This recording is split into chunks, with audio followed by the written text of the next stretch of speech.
হচ্ছে না যে একবার সময় চলে যাবে আর কখন ফেরত আসবে না, বাট আমাদের উচিত so we have to use every moment earthly, আমাদের প্রত্যেকটা সময় সঠিকভাবে ব্যবহার করা উচিত। তো এখানে আপনি অনেক টাইম বিনিয়োগ করে এসছেন, আমরাও অনেকে এসছি, আমরা এই সময় থেকে যদি কিছু নিয়ে যেতে পারি তাহলে এটা আমাদের জীবনের একটা কান্ডারি একটা দিক নির্দেশনা হয়ে থাকবে। আমি প্রথমত স্টিভ জবস একটা কথা বলি, সেটা হচ্ছে be full and be hungry. আমাদেরকে ক্ষুধার্ত থাকতে হবে এবং আমাদেরকে বোকা থাকতে হবে। আমি একটা গল্প দিয়ে শুরু করতে যাচ্ছি। লেখাপড়ার সুবাদে আমার জাপানে গেছিলাম, ওখানে আমার আওমবরিতে এক ইউনিভার্সিটি আছে, হিরোসাকি বিশ্ববিদ্যালয়। তো ওখানে আমার লেখাপড়া ছিল, পোস্ট গ্রাড করতে গেছিলাম। তো যাওয়ার পরে তো যেহেতু আমার লেখাপড়াটা ছিল এডুকেশনের উপরে, ফ্যাকাল্টি অফ এডুকেশনের আন্ডারে ছিলাম, তো আমরা বিভিন্ন স্কুল অবজার্ভ করেছিলাম। এমনকি আমি ওখানে যেটা করতাম সেটা হচ্ছে যে ওখানে আমি অনেক সময় রাত্রিবেলা দেখতাম যে জাপানিজ ইয়থরা কি করে, ওদের যে এলিমেন্টারি স্কুল, ছোটদের যে স্কুলগুলো বলা হয়, junior secondary, higher secondary, even tertiary university লেভেলে বিভিন্ন স্কুলে বিভিন্ন ক্লাস দেখেছি। এমনকি যে যে শুক্রবার বিকেলবেলা ওদের ইয়াং জেনারেশন কি করে। ফর ইউর কাইন্ড ইনফরমেশন একটা কথা বলি, সেটা হচ্ছে যে 1930 সালের আগে জাপান খুব দরিদ্র একটা দেশ ছিল। জাপান এমন একটা দেশ যেখানে কোনো ন্যাচারাল রিসোর্স নাই, বরঞ্চ শীতকালে এখন বরফ পড়ছে, আগ্নেয়গিরি আছে, ভূমিকম্প তো আছে, এটা তো প্রত্যেকে জানাশোনা ব্যাপার। কিন্তু 30 সালের আগে জাপানে আরো ব্যাপার ছিল, তখন জাপানি নিয়মিত খুনোখুনি হানাহানি লেগেই থাকতো। আমরা প্রত্যেকেই জাপানি যে সামুরাইদের গল্প জানি।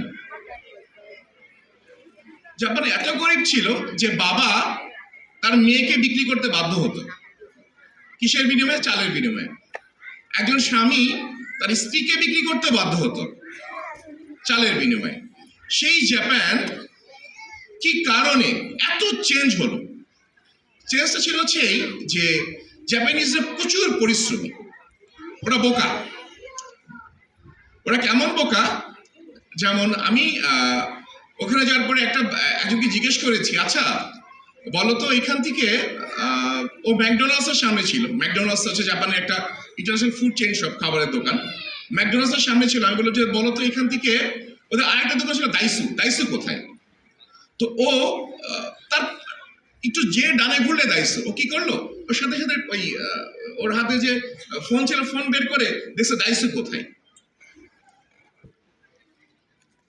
তো যখন আমার শেষ সময় আমাদের স্পিচ দেওয়া থাকে, স্পিচে আমি একটা কথা বলতে বাধ্য হয়েছিলাম যে Bangladesh, actually I am from Bangladesh, বাংলাদেশের গরিব দেশ, হয়তো আমাদের দেশের শিক্ষা ব্যবস্থা এত উন্নত না, আমাদের দেশের বাচ্চারা এত সুযোগ সুবিধা পায় না, কিন্তু আমাদের দেশের মেধা আছে। জাপানিজ বাচ্চারা যে সুযোগ সুবিধাগুলো পেয়ে আসছে, এটা 4 ভাগের 1 ভাগ যদি দেওয়া হতো তাহলে আমাদের বাংলাদেশের মানুষজন এতদিনের চাঁদ জয় করে ফেলত। আমি এই কথা বলার পরপরই দেখি যে আমার অডিয়েন্সের সামনে যারা ছিল প্রত্যেকে চোখ বড় বড় করে ফেলছে।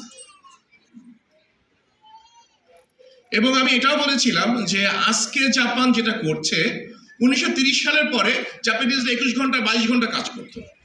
এমনকি যে তারা এই যে এনার্জি ড্রিঙ্ক বলে না, যে বিভিন্ন এনার্জি ড্রিঙ্ক, এগুলো উদ্ভাবনই হয়েছিল জাপানে, যে লং টাইম কাজ করার জন্য। তো তাদের সেই কষ্টের ফসল এখন বর্তমান জাপানিজ নেশনটা এনজয় করতেছে।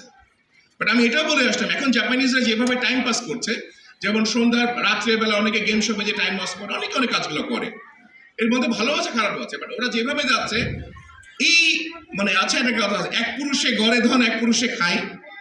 তো এই পরবর্তী প্রজন্ম যদি ওই পরিশ্রম ধরে না রাখতে পারে তাহলে জাপান সব বিপদের সম্মুখীন হবে। এবং জাপানের ইকোনমি কিন্তু এখন ওয়ার্ল্ড র্যাঙ্কিং 1 ইকোনমি নেই, আস্তে আস্তে ডিক্লাইন করছে, যেগুলো জাপান কিন্তু ওয়ারিড অ্যাবাউট। তারা বিভিন্ন জায়গা থেকে ব্রেইন নিচ্ছে, কাজ করছে, ফরমেশন রিফরমেশন করছে। তো তার মানে এটা আমাদের ছেলেরা মেধাবী, আমাদের ছেলেরা প্রচন্ড মেধাবী।